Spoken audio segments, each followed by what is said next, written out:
Oi pessoal, eu me chamo Breno, sou aluno de doutorado aqui do programa de Fisiologia Vegetal e trabalho no laboratório de cultura de tecidos de plantas. E na aula de hoje nós vamos falar um pouco dessa técnica que é a cultura de tecidos. A cultura de tecidos é uma técnica que usa algum segmento da planta, uma célula, um tecido qualquer, que é cultivado em um meio asséptico, em um meio controlado. E por que nós utilizamos essa técnica? Porque por meio dessa técnica é possível fazer uma propagação em larga escala em um ambiente totalmente asséptico, um ambiente sem incidência de pragas, sem incidência de viroses, sem incidência de qualquer outro fator que possa vir a comprometer a qualidade das mudas.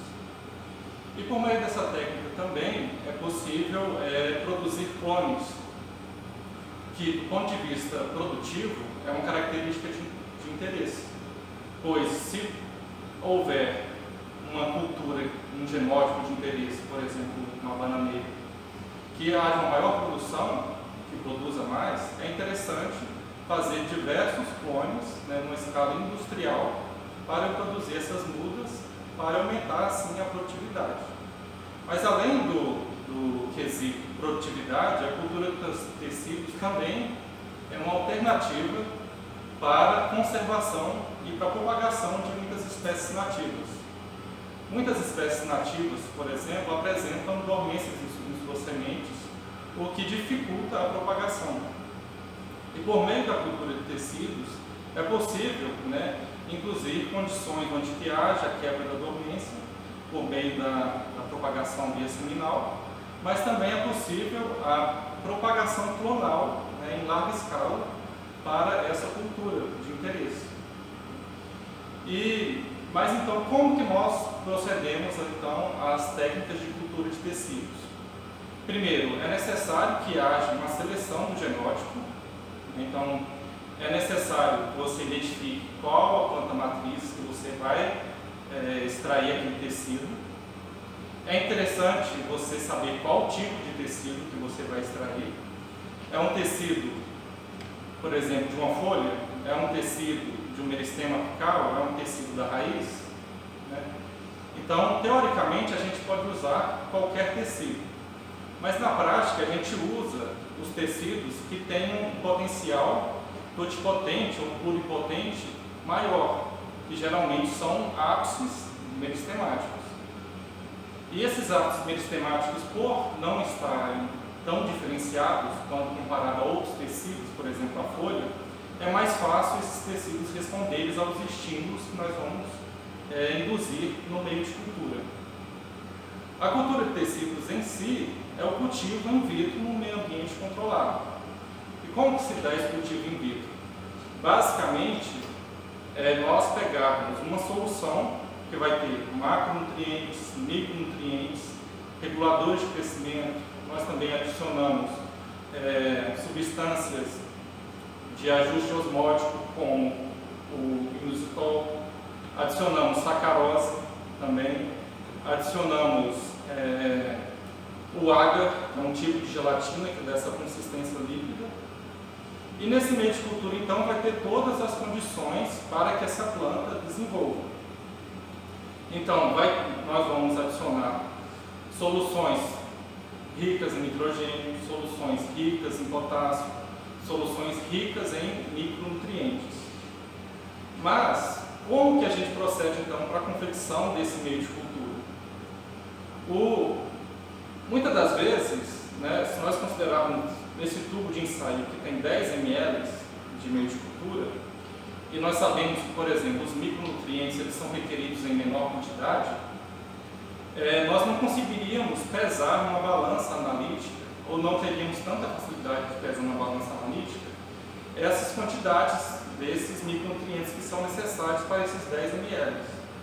Então, como nós procedemos? Nós, então, fazemos soluções estoque, que são altamente concentradas. Essas soluções estoque são essas aqui. Então, nós temos soluções estoques para o nitrogênio, soluções estoque para o potássio, soluções estoque para o fósforo, soluções estoque para todos os componentes do meio de cultura. E essa solução estoque, então, ela vai ser enriquecida 100 vezes, 50 vezes a mais do que é requerido para o que você vai adicionar ao meio de cultura.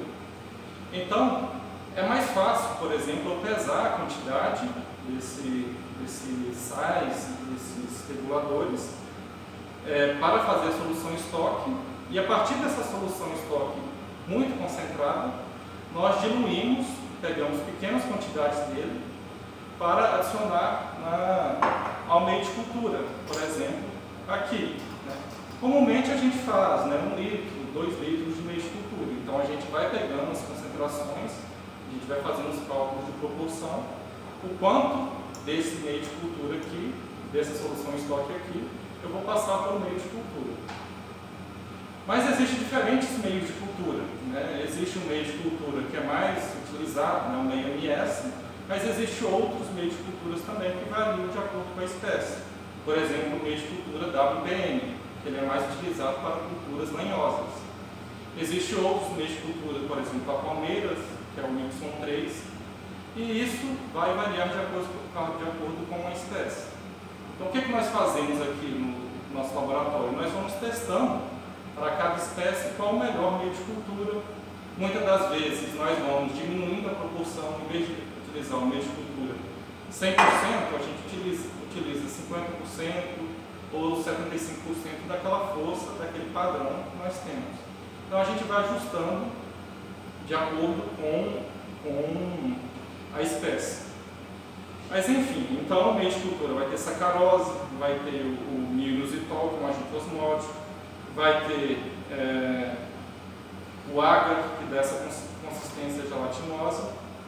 Também nós podemos adicionar substâncias antioxidantes, nós também podemos adicionar substâncias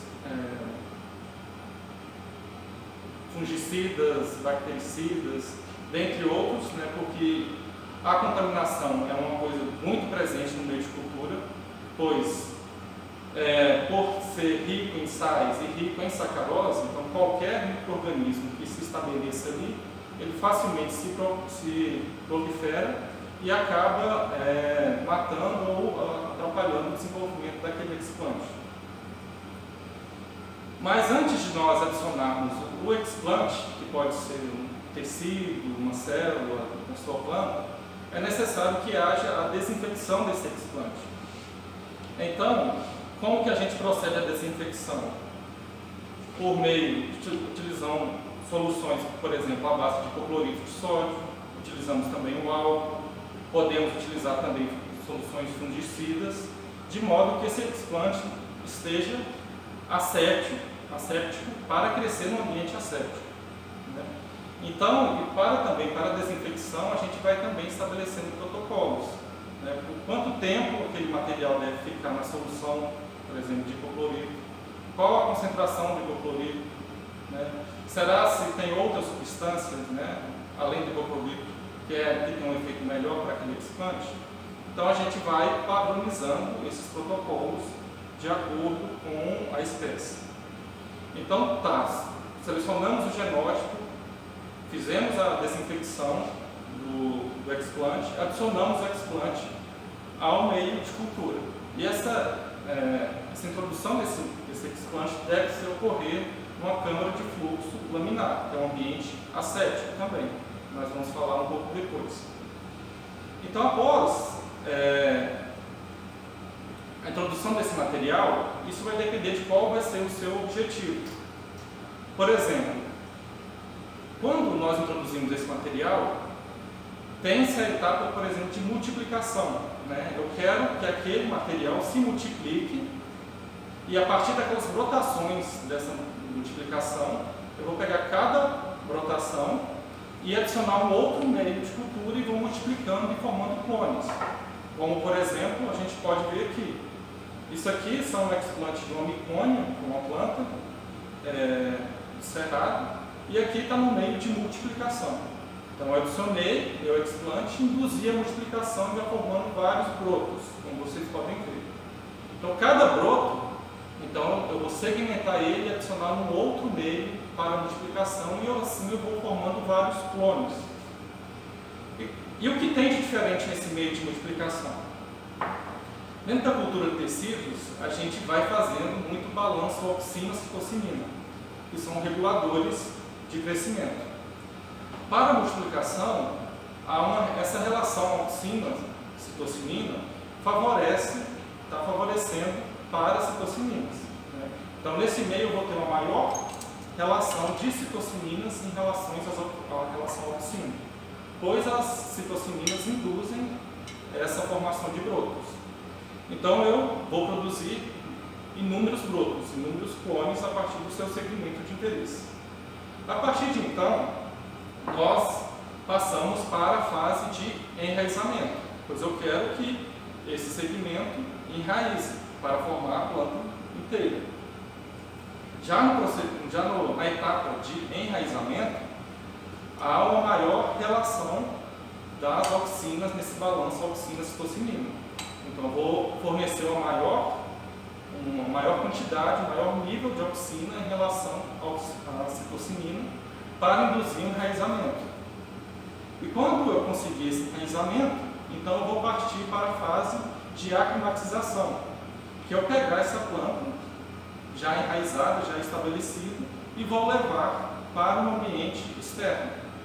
E essa aclimatação, ela também é uma etapa muito limitante, pois onde essas plantas crescem, tem uma temperatura controlada, temos as quantidades de sais e nutrientes ali na faixa ótima, e não tem oscilação de temperatura, não tem, por exemplo, estresse hídrico.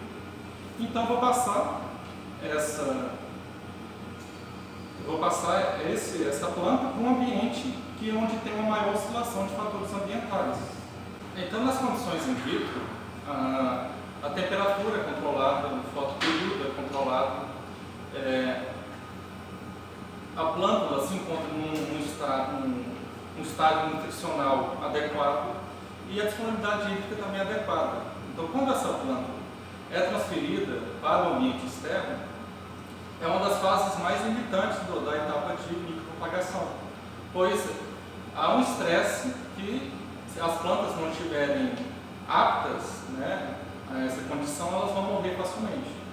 Então, a etapa de aclimatização, ela é uma etapa que a gente vai preparando a plântula para essa migração para o ambiente externo. Então, comumente, a gente pega essas plântulas do ambiente in vitro, a gente forma pequenas câmaras saturadas, a gente pega essas plantas, coloca, por exemplo, em copinhos plásticos com substrato, a gente veda ela com saco plástico para aumentar a saturação de água naquele ambiente.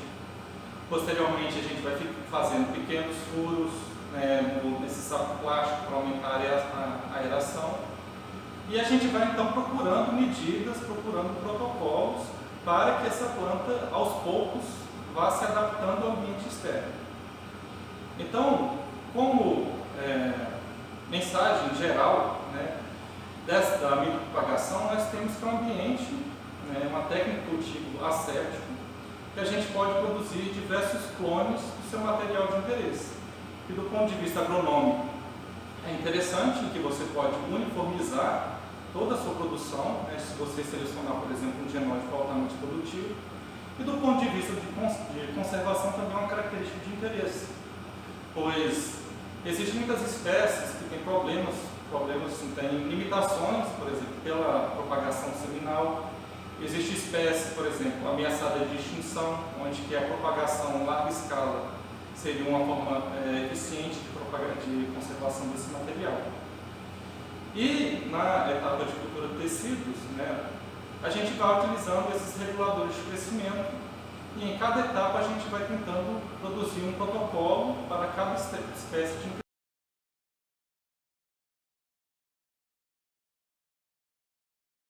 Bom, pessoal, meu nome é Caroline, eu faço doutorado aqui na Fisiologia, no Laboratório de Cultura de Tecidos, e eu vou mostrar para vocês um pouquinho dos procedimentos que a gente faz para fazer calogênese. Então, primeiramente, é importante esterilizar o ambiente de cultivo. Como o Breno falou, a gente precisa manter a cultura de forma asséptica. Então, para isso, a gente usa o fluxo, que é um ambiente asséptico. A gente utiliza, para esterilizar esse ambiente, a luz ultravioleta. E também a gente usa o esterilizador, que faz com que... Essa é a luz UV. Então, não pode ficar muito tempo ligado, porque pode ser que a gente pegue um câncer. Então, é importante deixar a luz ultravioleta ligada quando não estiver ninguém na sala. Não se esqueçam disso. E o esterilizador, a gente tem esse esterilizador aqui, que ele faz o quê? Ele esteriliza todas as pinças, bisturis, tudo que a gente vai utilizar para manusear o material. Ele chega até a temperatura de 300 graus Celsius, então nada sobrevive a isso. Então a gente tem esse aparelho aqui também. E é importante também a utilização de álcool 70% para esterilizar, por exemplo, as mãos antes da gente colocar dentro do fluxo. Então a gente usa o álcool nas mãos. É importante que ele fique fora do fluxo. A gente passa álcool nas mãos. E é importante também o uso de máscaras, porque a gente tem muitas bactérias na boca e isso pode contaminar o material. Então é importante o uso de máscaras. É importante não falar enquanto manuseia o material. Estou falando agora, mas é importante não falar enquanto manuseia o material. E também não utilizar joias nas mãos, tanto é que a gente utiliza luvas. O cabelo também é importante estar preso. E o uso de jaleco e sapato fechado também. Então, para começar, eu vou demonstrar para vocês como a gente faria, né, um processo de indução de calos.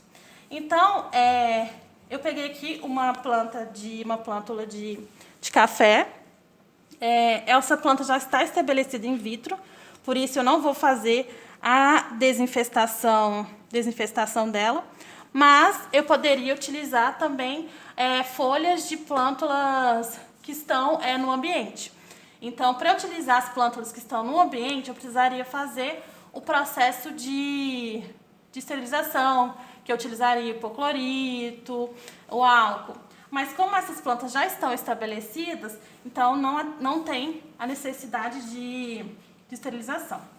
Então, primeiramente, eu vou retirar a plântula. A minha pinça já está esterilizada. É bom esperar esfriar um pouco para não queimar a plântula. Então, eu vou retirar ela desse ambiente aqui. As placas de Petri que eu estou usando, elas já já foram esterilizadas em autoclave. Todo o material que a gente está utilizando aqui foi esterilizado. Então, eu vou retirar uma folha. Essa folha, eu vou retirar toda a borda dela, porque eu vou utilizar um fragmento de cerca de 1 centímetro quadrado.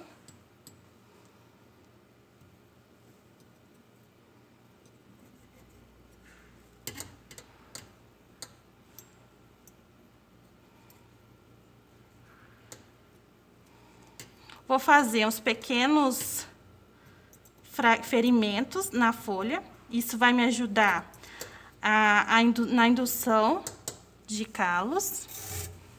E, posteriormente, eu vou pegar um meio e colocar essa folha no meio. Eu faço isso para as demais plântulas, né? Já estabelecidas in vitro. E depois de uns 4 meses de cultivo in vitro, eu vou ter algo parecido com isso.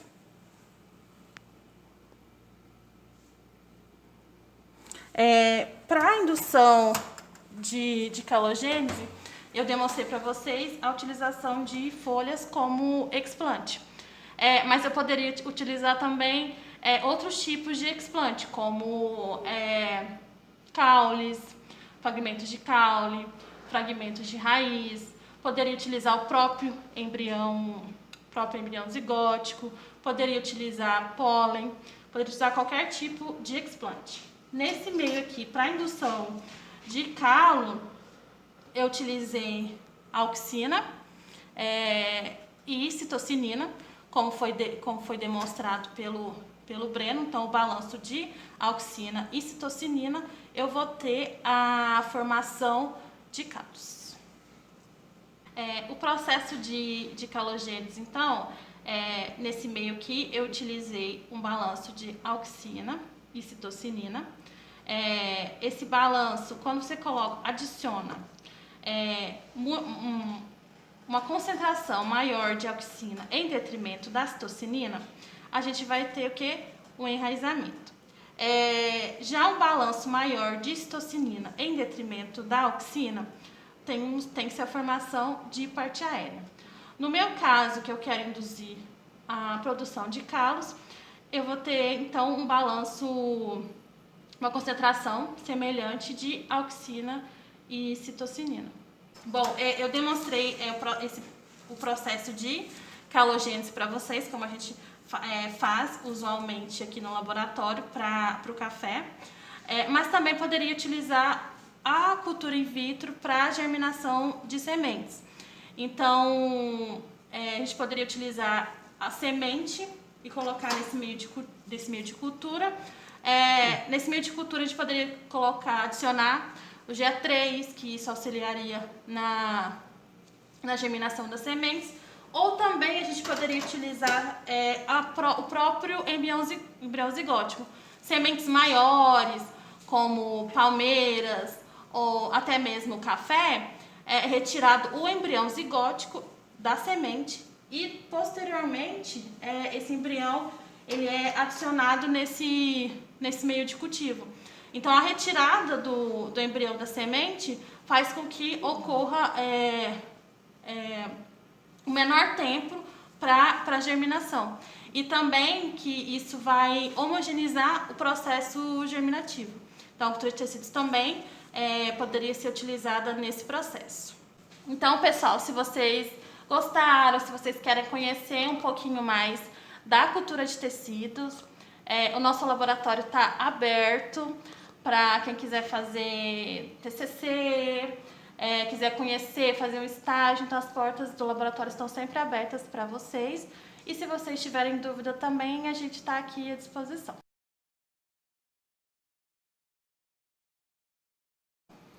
Fala que tem outras linhas de pesquisa muito mais interessantes. Além do café que eu mostrei aqui para vocês, nós trabalhamos também com espécies nativas do cerrado e plantas ornamentais.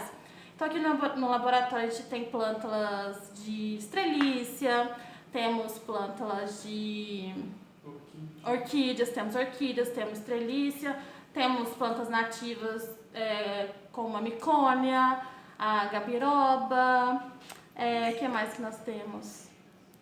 Temos palmeiras, temos bastão do imperador, temos vários tipos de espécies. Então, se vocês quiserem vir trabalhar com essas espécies, ou se vocês tiverem uma espécie de interesse e quiserem trabalhar com ela aqui no laboratório, também serão muito bem-vindos. Até a próxima, bons estudos para vocês e boas férias. Boas férias e boas notas. Uhul! Fechou.